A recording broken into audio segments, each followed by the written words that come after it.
Yo, what is going on YouTube? I am Germ here. Today we're going to be talking about one of the biggest and craziest stories and situations, roster changes from the 2020 offseason. This was obviously Perkz leaving G2, Rekkles coming to G2, Perkz going to Cloud9, just that whole saga, the whole scenario of all of those different moving parts.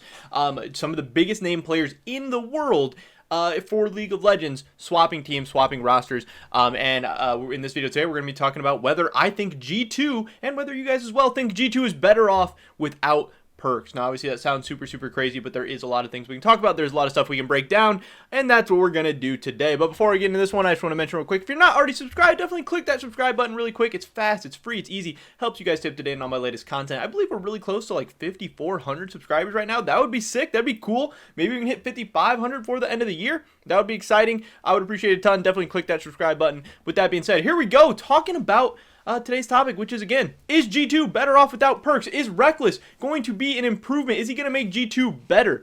Now, first, I guess, what exactly does that even mean? Because, like, what do they need to do? They've obviously been winning tons of LEC titles. They won an MSI title with Perkz. They made it to a World Finals. They did a bunch of awesome, crazy things with Perkz. So, is being better with Rekkles, is that winning a World Championship? Is that, you know, winning MSI this year? Is that just looking better in the LEC, having more consistent performances, playing better as a team? There's so much that goes into it, but I know a lot of people are going to lean towards the fact that G2 probably needs to win a world title this year. I think they would at least have to make it to the world final this year to kind of make it farther than they did with Perkz last year. But even if they just make it to the world semis, I mean, that would, you know, they'd still be doing the same. Obviously, it wouldn't be eclipsing the 2019 G2 that made it to the world finals and got 3-0'd, but yeah, well, I mean, we'll have to see how it all goes, exactly how all the different international tournaments work out and all that stuff. Hopefully, MSI will get to be played this year. We'll get to see how that all goes. But yeah, G2 needs to look better in the LEC. They need to do better in international tournaments, and they need to just be a more consistent team overall. So first, I wanted to take a look at some of the stats from the LEC in summer 2020 if we're going to actually compare these two players to see whether G2 is going to be better overall. One thing is just, what do you get with these two 80 carries? This is the stat website that we've been looking at a lot, gold.gg. And this is the same type of stuff. This is the LEC summer split because Perkz didn't play 80 carry in the spring, so we're just going to be looking at the summer. Some of the main differences between these two 80 carries. One, when we sort by KDA, we see that Rekkles is one of the highest KDA. He actually had the highest KDA of all 80 carries that were like the main starter for their team in 2020. And that's always what he's going to do. He always has an insane KDA. He does value staying alive over just making the absolute most damage. He has a low damage share. He has low damage per minute, but he's always staying alive. He's always there for his team. He wins lane super hard, always has huge leads generated from lane, and then he's super consistent, stays alive, and for the most part, that's what you want out of an 80 carry player. Now, Perkz, you see him down at the bottom, he had the lowest KDA for any 80 carry in the LEC.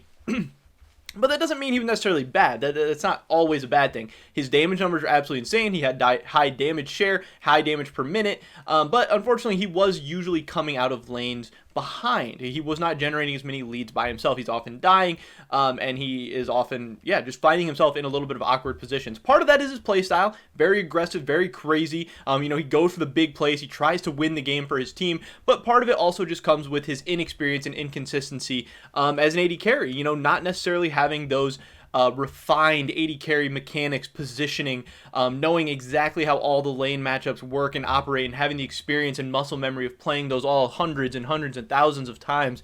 You know, this is normal stuff. He was insane at 80 carry for how little time and effort and everything he put into it. But in the end, obviously, he didn't love it, so he needed to move on. But he had a ton of potential and promise as an 80 carry, obviously, but he's an insane mid laner. He is a mid laner at heart. He wants to be that huge playmaking style, outplay guy. And for the most part, it's not usually what you expect from an 80 carry. And, you know, it does show in the stats. Again, Rekkles. G2 is now getting the highest KDA, the most consistent 80 carry in the LEC, probably in the LEC history. And they're losing one of the most volatile 80 carries. Perkz was very inconsistent. He had the huge high highs. He had the low lows. Yes, Perkz at his best could maybe outshine Rekkles, even as an 80 carry. Could have the pop-off performance that maybe Rekkles isn't completely capable of, even though he isn't capable of absolutely insane carry performances. But, you know, Perkz does have just some insane playmaking that not very many people in the world have. If we look at some of the other things, as far as gold per minute, Perkz had the highest gold per minute. This comes from insane CSing stats. He gets a ton of kills. Again, he's playing very, very aggressive. So he has insane gold. He was getting a lot of resources put into him, and he was, getting farm, getting leads, doing a lot of stuff. He was having an insane amount of resource funneled into him. And Rekkles was kind of towards the bottom as far as AD carries. Fnatic wasn't really playing through bottom lane a ton.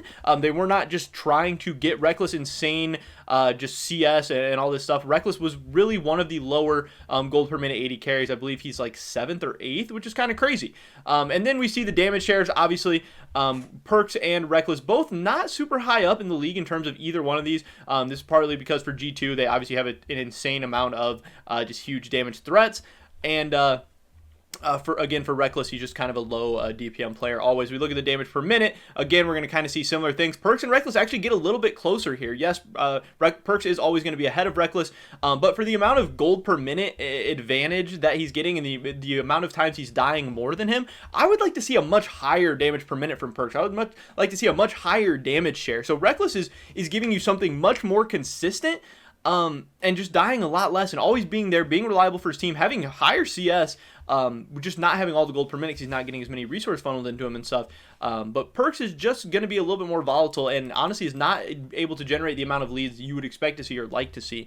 Then as far as gold differential at 15, this is obviously showing like laning and stuff. Rekkles significantly higher than Perkz here. CSD at 15, Rekkles has Perkz covered again, and XP differential at 15.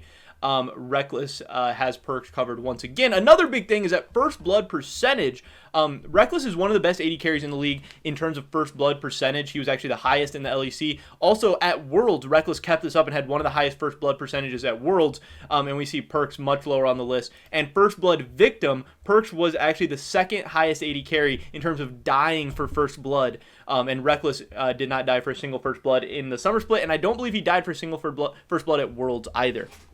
So the same stuff we've seen in the LEC Summer is the same stuff we're seeing at Worlds, where between Rekkles and Perkz, again, you are getting a much more consistent carry with Rekkles. You know what you're getting. He's not going to have the insane, huge damage numbers that Perkz will have at times, but does G2 need that? G2 is a team with a ton of huge, massive carries. Obviously, they have Wunder and Caps. Caps, one of the best players in the world, one of the biggest carries in the world. He can carry games himself.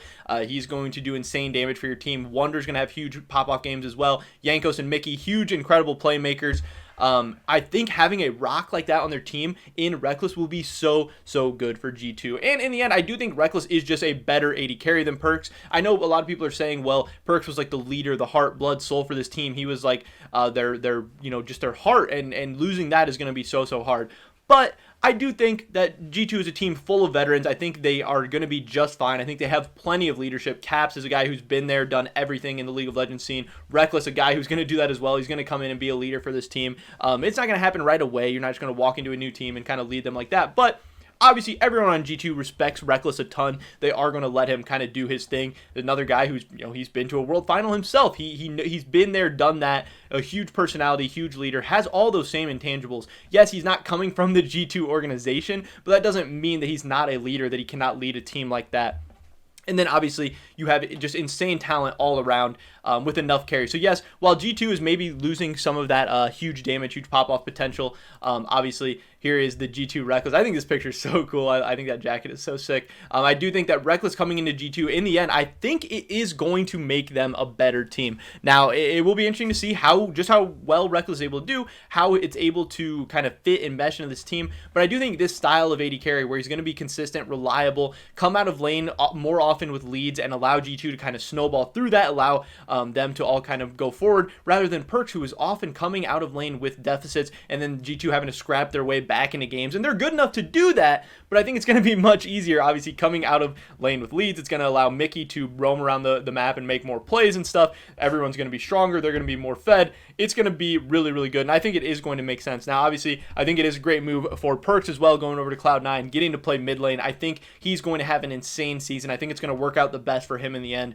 I really do think Perkz moving to mid lane on any team, whether it was Cloud9, Fnatic, wherever, was going to be the best move for him in his career, because I don't know, if he didn't like being an AD carry, he wasn't doing the best at it. He was a very good AD carry, but it was clear that he is a natural born mid laner. He wants to be that guy. I do think this will end up working out for all parties. And in the end, I do think G2 is going to be a better team. And I think it's going to be crazy. Again, I don't know if that means they're going to win Worlds. I don't know if it means they're going to win the World Finals. It's going to be a long, crazy season. We're going to have to see how they work out, how some of the teams in China work out, how some of the teams in Korea work out. SKT looks super, super good, or T1, I guess.